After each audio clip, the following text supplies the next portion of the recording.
कन्नौज को अपनी जागीर समझने वाले अखिलेश जी यहां से हारने के बाद लगातार मेंटल ट्रामा से जूझ रहे हैं और अनाप शनाप बोल रहे हैं। लगातार मुझ पर अपशब्दों गालियों की बौछार हो रही है।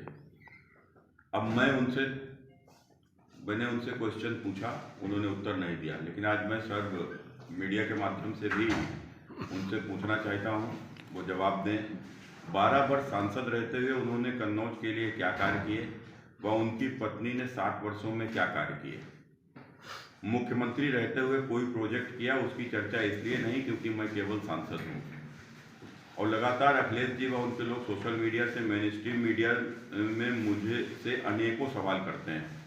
कन्नौज में यहाँ के मुख्य व्यवसाय इत्र उद्योग को बढ़ाने के लिए क्या किया, कन्नौज की मुख्य फसल आलू और मक्का के किसानों के कल्याण के लिए क्या कार्य किए, कन्नौज के युवाओं, महिलाओं, स्वयं सहायता समूह को रोजगार के लिए क्या प्रयास किए, कन्नौज में स्वास्थ्य सुविधाओं, शैक्षणिक संस्थानों में क्या सुधार किए, सिवाय अपनी पार्टी के लोगों द्वारा संचालित शिक्षा माफियाओं के संस्थानों को निधि देने के अलावा। कन्नौज के पौराणिक ऐतिहासिक स्थलों के संरक्षण या जीर्णोद्धार के लिए क्या कार्य किए, कन्नौज में पर्यटन बढ़ाने के क्या कार्य किए। इसी बीच एक नया सवाल अखिलेश जी से है, जिसे आज तक मैंने मीडिया में किसी को चर्चा करते नहीं सुना, पर सोशल मीडिया में अखिलेश जी से सवाल लगातार पूछा जाता है, पर वो इसका जवाब नहीं देते। अखिलेश जी जब वर्ष 2000 में कन्नौज से चुनाव लड़ने आए, तब उन्होंने अपनी चुनावी हलफनामे में अपनी शैक्षणिक योग्यता में खुद को परास्नातक डिग्री से जो ऑस्ट्रेलिया की सिडनी यूनिवर्सिटी की थी बताई गई। उन्होंने अपने हलफनामे में साफ लिखा है। इसके बाद अखिलेश जी जब 2004 में चुनाव लड़े, तब भी उनकी ब्रांडिंग ऑस्ट्रेलिया से शिक्षित युवा के तौर पर की जाती रही। जब तीसरी बार 2009 का चुनाव अखिलेश जी ने लड़ा, उस बार उनके सामने पहली बार मैं चुनाव लड़ रहा था। उस चुनाव में उनके द्वारा किए गए हलफनामों में उन्होंने खुद को मैसूर से स्नातक बताया। तब से अभी तक के सभी चुनाव में वो स्नातक ही बने हुए हैं। उनकी ऑस्ट्रेलिया वाली डिग्री कहाँ खोई है, इस पर वो मौन साधे हुए हैं। और ये कोई निजी आक्षेप नहीं है, क्योंकि चुनाव आयोग के गलत शपथ पत्र देना आपराधिक कृत्य है, जिसे तो चुनाव आयोग को स्वतः संज्ञान लेकर अखिलेश जी से इसका सच पूछना चाहिए। बनने के बाद अब भारतीय जनता पार्टी की सरकार बनने से पहले अखिलेश जी ने कुछ काम जाते जाते उनका शिलान्यास किया था, जिसमें कोई फंड नहीं दिया था। उनमें जो उनके मेन काम थे, एक काम था जो कन्नौज से जो रोड जो तिरवा होते हुए जो विधुना रोड गई है, ये रोड पास हुई थी, लेकिन इसमें फंड नहीं था। सौरिक वाली रोड जो छिबरामऊ से सौरिक होते हुए जो रोड है, ये भी रोड पास थी, लेकिन इसमें कोई फंड नहीं था। इन दोनों रोडों को फंड मैंने माननीय मुख्यमंत्री श्री योगी आदित्यनाथ जी से मिलकर इस पे दोनों को फंड दिलवाया और इनका तेजी से काम इनका पूरा कराया। छिबरामऊ से सौरिक वाली। इसके अतिरिक्त सभी को मालूम है कि किसान मंडी जो कि ठठिया में बन रही है, वो मंडी भी अधूरी थी। उसमें केवल जमीन का अधिग्रहण होकर उसके अलावा कोई काम नहीं हुआ था। उसको ना ही उसके लिए कोई फंड दिया था।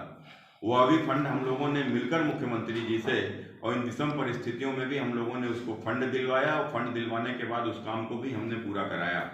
इसके अतिरिक्त जो उन्होंने परफ्यूम पार्क की घोषणा की थी, केवल घोषणा की थी, उसके लिए कोई न जमीन अधिग्रहण हुआ था, ना कुछ भी नहीं हुआ था। और उस परफ्यूम पार्क से कोई लेना देना कन्नौज नहीं, क्योंकि कन्नौज में परफ्यूम नहीं बनती है। कन्नौज इत्र के लिए दुनिया में जाना जाता है। तो उसका हम लोग मुख्यमंत्री जी से मिलकर सबसे पहले उसका नाम चेंज किया। तो उसका नाम हम लोगों ने इत्र पार्क रखा और इत्र पार्क के साथ साथ उसको जमीन अधिग्रहण कराया। और उसके बाद अब लगभग वो अपना उसके किसानों से उसका जो बैनामा भी चालू है और अतिशीघ्र वो जनता को यहाँ के ऊपर समर्पित हो जाएगा। उसको लेकर उसके पीछे वन डिस्ट्रिक्ट वन प्रोडक्ट में भी बहुत सारे कि यहाँ पर इत्र के उत्पाद बनाना तो आसान है, लेकिन उनकी बिक्री करना कठिन काम है, उनकी मार्केटिंग करना कठिन काम है।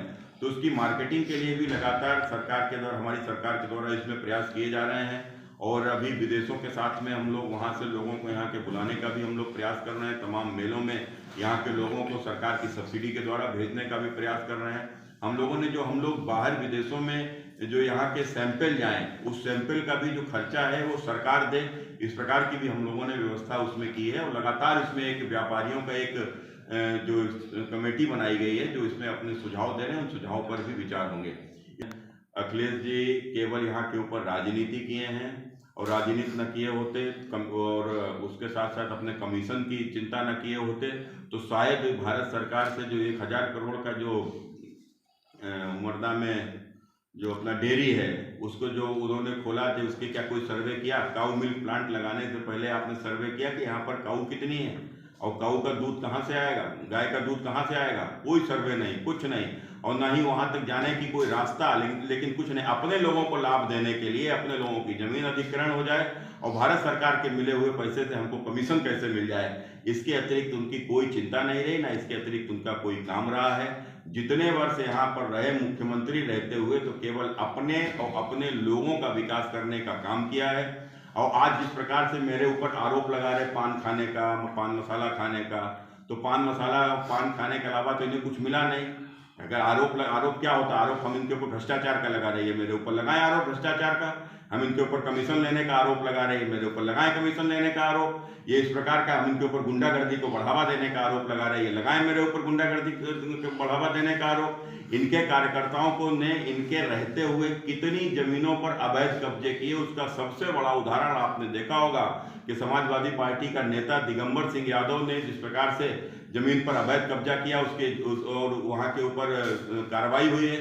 इसके अतिरिक्त आपने देखा होगा इनके ही पार्टी के नेता रजनीकांत यादव ने किस प्रकार से अवैध कब्जा किया था, उनका कब्जा गिराया गया है। अभी और भी इस प्रकार की जो जांच चल रही है, तमाम सारे इनके नेता जो इनका संरक्षण पाकर यहाँ पर उन्होंने सरकारी जमीन पर और सरकारी जमीन के साथ साथ यहाँ के ऊपर गरीबों की जमीनों के ऊपर जो कब्जे किए थे, अब वो भी धीरे धीरे सारी फाइलें कंप्लीट हो चुकी हैं, सब पे डिसीजन हो रहे हैं और धीरे धीरे जिसका भी डिसीजन होता जा रहा है सरकार उसके ऊपर कार्रवाई करते हुए बुलडोजर चला रही है।